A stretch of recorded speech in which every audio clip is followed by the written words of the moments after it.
Welcome back, everybody. My name is Tucker, and in today's video, we're talking about something that could be categorized as NBA news, or more accurately, some NBA rumors. Yesterday afternoon, there was a report that came out that said that the Dallas Mavericks are apparently looking to be way more aggressive in this offseason than I had anticipated that they would be. We've talked about the Mavs in a What's Next video in the past, and basically I pointed out that they're pretty well positioned to be the team of the future in the NBA. They have plenty of cap space in 2021.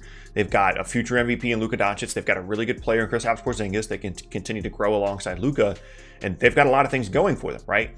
And my thinking was they're going to wait till 2021, get their free agent, and then they're going to roll. But this report yesterday is saying, nah, these guys are trying to go for it this offseason. They want to make aggressive moves, whether it be moving up in the draft, whether it be trading anybody on the roster not named Luka Doncic or Kristaps Porzingis.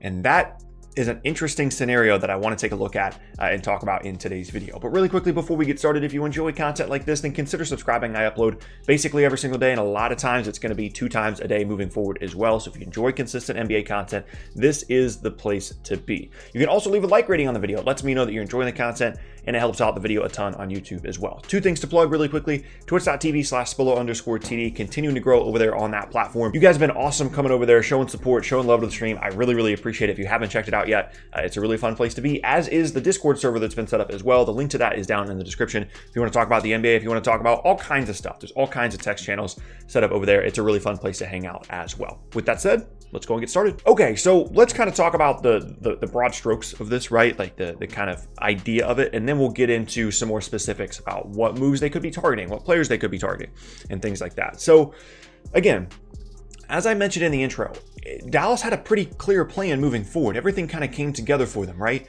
They made this aggressive move to go get Luka Doncic in the draft. It's been an absolute home run of a trade. He's an incredible player. He's going to be one of the best players in the league for the next decade.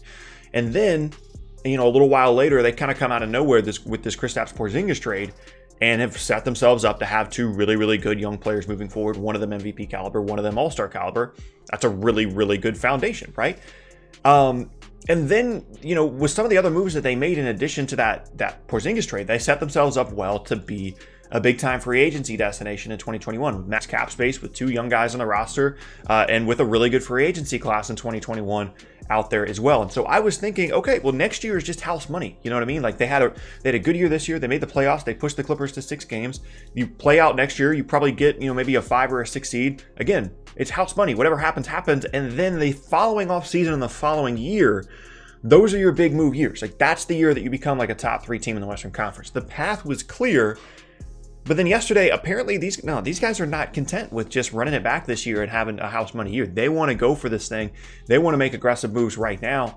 And I applaud them for it, even though I don't necessarily agree with the long-term vision of that. Now, the reports say that anybody other than Luka Doncic and Kristaps Porzingis are available via trade on this roster. They are willing to move anybody not named those 2 guys, which honestly, at any point in time, makes complete sense to me. They also reportedly, in addition to that or separately from that, would like to move up in this draft as well, which makes sense. This is a team that doesn't have a ton of draft assets moving forward as a result of the Porzingis trade. I believe they still owe 2 picks to New York, so the ability to move up in this class or go get another pick makes complete sense to me, because if there's a player that they really want, there's no guarantee that there's going to be the opportunity to get someone like that moving forward, given what their asset and salary cap situation is probably going to be over the next couple of seasons once they really start to go for this thing. So all of that makes complete sense. But for me, I always felt like the smart move, the pretty much guaranteed success move here, was to just wait until 2021 free agency. And it's not that I'm incredibly confident, right, that they're going to go and get Giannis in 2021 or they're going to go get Kawhi, whoever, right? But it was more so this idea of like, there's guys that they could potentially be targeting via trade right now. Victor Oladipo is a name that comes to mind, that they could just go and get in 2021 free agency pretty realistically. And I thought that was always going to be the option, is they were going to be that team that was going to be in the mix, just like they've been in the mix in the past for guys like Kemba Walker and Chris Middleton. They were going to be in the mix for guys like that, like Victor Oladipo in that 2021 class.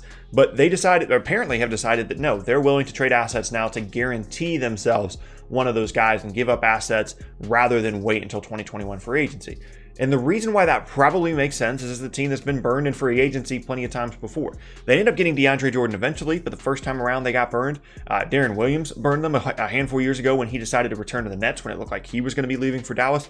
Chris Middleton and Kemba Walker last offseason, they always seem to be in the mix and close, but they've never really come through except for the one time they signed DeAndre Jordan to a big one-year deal. So those concerns, I think, are very real for Dallas, and they're thinking, are we actually a free agency destination, or are we just a team that gets thrown in there all the time? And if we wait until 2021 and then we end up just signing complimentary guys, we probably missed out on our chance to get a big-time player to add to this core, because by that point, our draft picks and our salary cap situation is just not ideal. So why not go ahead and get a guy now? Makes total sense to me. A couple of players that I would keep in mind here as an option for them to go after. In terms of actual players right now, I don't really have a ton of insight on who they would be moving up to go and get in the draft. They certainly need to get better defensively. They need a wing, that can defend and can shoot around Luka, because they've got the playmaker and creator in Luka. They've got the secondary scorer in Kristaps Porzingis, a guy that's going to continue to grow and develop on both ends of the floor and should develop into a really nice defensive player as well once he continues to add more strength. But really, they need that wing and the defensive presence a little bit.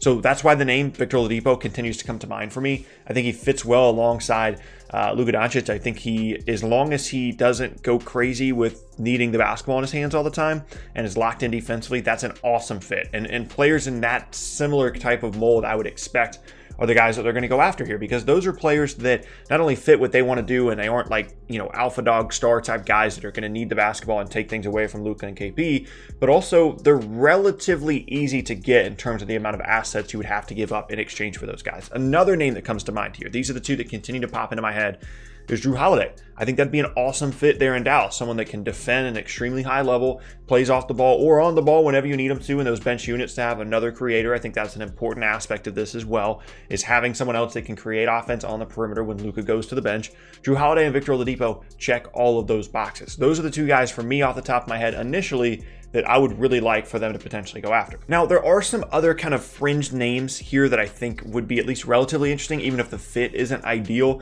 Maybe they convince themselves that making some kind of move for Andrew Wiggins is a good idea.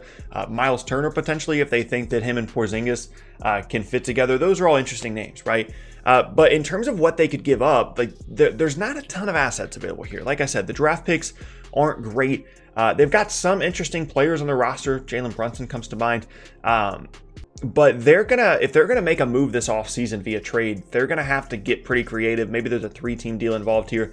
Like I said, they already said that anybody other than KP and Luka is available, and they've got some interesting players. Guys like Seth Curry have value, but they're not going to be putting together like a Paul George level trade package here. They're just not. They don't have those assets available. So who they end up trading in exchange for this, big time upgrade in this roster is something that I am going to keep an eye on. If it was up to me, like if you put me in charge of the Mavericks tomorrow, I would pump the brakes on this. I just think that making this type of move puts them at a disadvantage in comparison to doing something in 2021 free agency. I'd rather keep the assets. They're good complementary players in this roster, but you don't just want to start throwing guys away just to, make an upgrade that you could potentially make later on.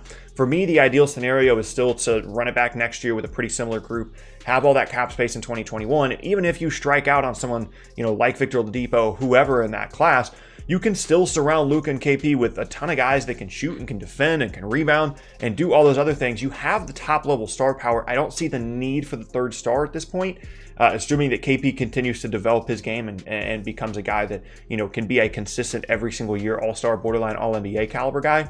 I don't see anything wrong with, even if you go into 2021 and you whiff, you can sign 3 guys to, medium level contracts to kind of round out this roster. That to me is still the ideal plan. That's the ideal scenario and the direction that if I was in charge tomorrow, I would steer them towards.